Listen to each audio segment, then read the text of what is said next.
اور وہ اس کو برداشت نہیں کر سکتے. یہ دوسری وجہ ہے جو کہ ہم نے بچانی ہے, خوبی ہے جو کہ ہم نے بچانی ہے, جس کی وجہ سے صنم جیل میں ہے اور جس کی وجہ سے وہ ابھی تک نکلی نہیں ہے وہاں سے باہر, کیونکہ وہ ڈرتی نہیں ہے. تیسری بات, وہ بولتی ہے, وہ چپ نہیں ہوتی.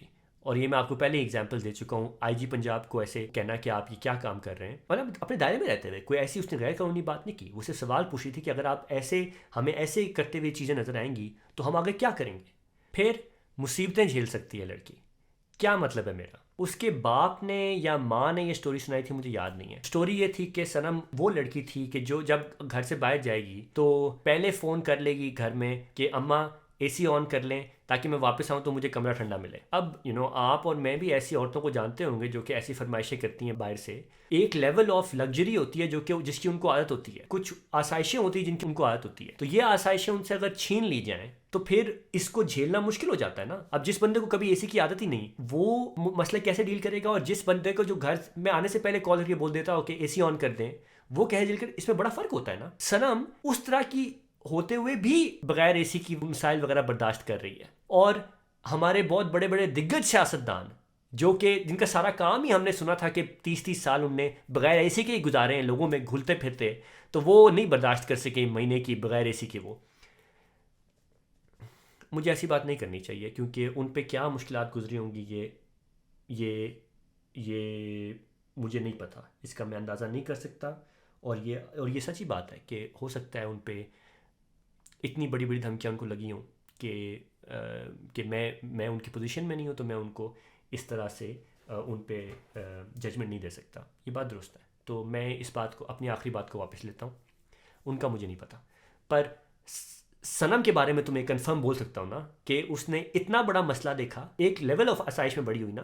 ٹھیک ہے, میں یہ نہیں کہہ رہا کہ صنم ہماری سب سے ایلیٹ لڑکیوں میں سے, یہ ایلیٹ اکنامک کلاس میں سے, وہ نہیں میں کہہ رہا, وہ نہیں ہے. اگر آپ اسے گھر دیکھیں, جس گلی سے گھر تھا وغیرہ, جس کی ویڈیوز وغیرہ اکثر آتی رہتی کیونکہ پولیس والے باہر ٹہلتے رہتے تھے, آپ دیکھیں گے کہ وہ اس طرح ایلیٹ اکنامک کلاس سے نہیں ہے. لیکن پھر بھی یہ ایک لیول آف لگژری ہے نا کہ گھر میں بول کے اے سی کا بولنا. تو اس طرح کی آسائش کی آپ کو عادت ہو اور اس کے بعد آپ سے چھپ چھن جائے اور آپ پھر بھی کھڑے رہیں اور پتہ نہیں کیا کیا دھمکیاں انہیں دی ہوں گی.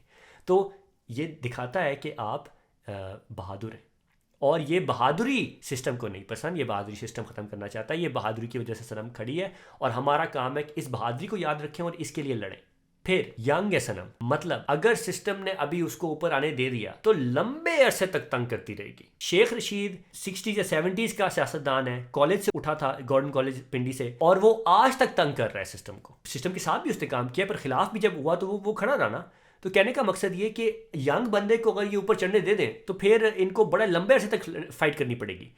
سسٹم کیا چاہتا ہے؟ سسٹم چاہتا ہے کہ بندہ 40 سال 45 سال کی عمر میں جب تھک آ گیا ہو, اپنے آئیڈیل ویسے ہی کھو چکا ہو, انرجی بھی جا چکی ہو, تب انسان آئے سیاست میں, تو تب وہ آرام سے ہینڈل بھی ہو جائے گا, تب وہ تنگ بھی نہیں کرے گا. یہ سسٹم چاہتا ہے. ینگ آدمی سے ان کو مسئلہ ہے. تو یہ اس یوتھ کی پاور کو ختم کرنا چاہتے ہیں. اس یوتھ کی پاور سے کی وجہ سے صنم کھڑی ہے. ادھر سے اس کی انرجی بھی آتی ہے, ادھر سے اس کا تھوڑا وہ نا, ایک ہوتا ہے آپ کا فیض کا بڑے مزے کا شعر ہے, کرو کج جبیں پہ سر کفن میرے قاتلوں کو گمانا ہو کہ کیا ہے شعر, پہ سر کفن, بڑے مزے کا شعر ہے. ابھی آپ دیکھیں گے, آپ کو احساس ہوگا. سر آئے ہائے ہائے ہائے ہائے. اوکے ریڈی, کھل رہا ہے. یہ انگلش میں دکھاتا ہے ریختہ, لیکن مجھے اردو میں دیکھنا ہے, مزہ آتا ہے اردو میں دیکھنے میں. کرو کج جبیں پہ سر کفن میرے قاتلوں کو گمانا ہو کہ غرور عشق کا بانک پن پس مرگ ہم نے بلا دیا. فیض کہنا چاہ رہے ہیں کہ جب میں مر چکا ہوں لڑ کے, تو جو میرا کفن ہے سر پہ, اس کو تھوڑا سا ٹیڑھا کر دو کہ جو میرے جو عشق کا بانک پن ہے, وہ جوش, وہ جذبہ, وہ ڈیش, وہ میرے قاتلوں کو نہ پتہ چل جائے, کہ ان کو نہ لگے کہ میں مرنے کے بعد میں نے اس کو یہ رہ گیا, یہ میں نے بلا دیا اس کو. یہ جو ہے نا پیشن, اور یہ جو ہے ادا, یہ یوتھ کی ادا ہے, یہ ینگ ہونے کی ادا ہے. اور یہ ادا بھی آپ کو نہیں اجازت دیتی کہ آپ نے عمران خان کو ایک دفعہ آپ نے مان لیا دل سے کہ وہ بندہ صحیح ہے, اور دماغ سے مان لیا کہ وہ بندہ صحیح ہے, تو پھر پیچھے ہو جاؤ, بغیر کوئی وجہ کے پیچھے ہو جاؤ, ڈر کے پیچھے ہو جاؤ. آپ کے یہ یوتھ کا حصہ ہے جو کہ آپ کو نہیں, آپ کہتے ہو کہ میں یہاں پہ کھڑا رہوں گا. یہ وجہ یاسمین راشد کی نہیں ہے, محمود رشید کی, میں ادھر بھی آتا ہوں, ان کی یہ وجہ نہیں ہے. یہ وجہ ایک ینگ آدمی ہی ہو سکتی ہے نا. اور یہ دیکھیں, صنم کی تو میں ایک بندے کی بات کر رہا ہوں, صنم سے میرا مقصد ہے اس اسٹوری کو کنیکٹ کرنا جو ہمارے ہزاروں کارکن ہیں جیل میں، 5 6 7 8 9 ہزار کارکن ہماری جیل میں.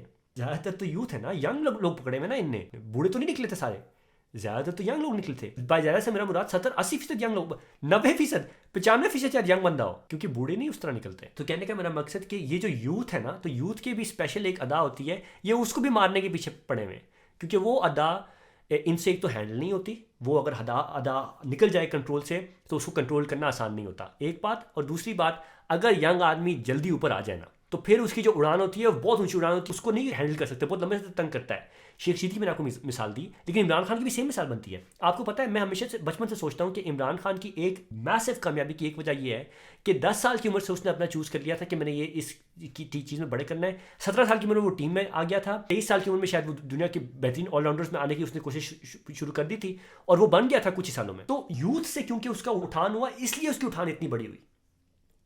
اگر وہ تھوڑا سا اور لیٹ ہو گیا ہوتا باہر جانے میں، پڑھنے میں، اگر اس نے بیچلرز پاکستان سے کیا ہوتا اور آگے پڑھائی ادھر سے کی ہوتی تو اس کا ویژن اتنا بڑا نہ ہوتا، کیونکہ ینگ ایج میں اتنا کر لیا تو اس لیے وہ بہت آگے گیا. تو کہنے کا میرا مقصد یہ کہ یہ بھی ایک وجہ ہے جس کو یہ ختم کرنا چاہتے ہیں یوتھ، اور وہ صنم میں ہے جس کی وجہ سے وہ کھڑی بھی ہے، یہ بھی ایک وجہ ہے، اور اس کو وہ ختم کرنے کے پیچھے ہیں جس کو ہم نے بچانا ہے. اس یوتھ کے فیکٹر کو ہم نے اپنے ملک میں بچانا ہے، ورنہ ہمارا کوئی مستقبل نہیں. آخری بات کہ صنم غیر سیاسی ہے، سیاسی گھرانے میں بڑی نہیں ہوئی، وہ ایک عام مڈل کلاس گھرانے میں بڑی ہوئی. سیاست میں اگر اس طرح کے اور لوگ آ گئے تو یہ ان کے لیے خطرہ ہو جائے گا. آپ اگر چاہتے ہیں کہ کہیں سانپ بن کے بیٹھے رہیں تو آپ میک شور کریں کہ باقی بھی آپ کے ارد گرد سارے سانپ ہیں. اگر بیچ میں کوئی شیر شور ادھر سے ادھر آ گیا تو آپ کا کباڑا ہو جائے گا. یہ جو اس کی ٹرانزیشن ہے ایک جگہ دوسری جگہ آنے میں، یہ ان کو بھاتی نہیں ہے. اور یہ اس کو کیسے کھڑے ہونے کی قابلیت دیتی ہے، یہ اس لیے کیونکہ اگر وہ صرف سیاسی گھرانے میں بڑی ہوئی ہوتی نا تو یہ ڈیلیں شیلیں کرنا وغیرہ یہ اس کی بھی گھٹی میں ہوتا. تو اسی گھٹی میں ہوتا تو وہ پھر ڈیل کرنے کے لیے تیار بھی زیادہ ہوتی، لیکن اسی گھٹی میں ہے نہیں نا، کیونکہ وہ سیاسی خاندان سے بڑی نہیں ہوئی. تو اس لیے ابھی کمپرومائز سیکھنے میں ٹائم لگتا ہے نا، تو وہ ٹائم لگے گا. اگر کمپرومائز کیا ابھی تو فوراً تو نہیں کرے گی. اور جیسے بات ہے میں سیاسی یہاں پہ لفظ استعمال کروں، میں بری طرح کی سیاست کی بات کر رہا ہوں. اچھی سیاست تربیت کیا ہوتی ہے اس پہ میں آتا ہوں. ابھی کرو کر جبیں پہ سر کفن میرے قاتلوں کو گمانا ہو، کہ غرور عشق کا باغ پر پس مرگ ہم نے بلا دیا. بہت زبردست شعر ہے فیض کا، اور فیض ایسے ہی چھکے مارتا ہے، آپ کہیں سے اٹھا لیں فیض ہمیشہ چھکے مارتا ہے.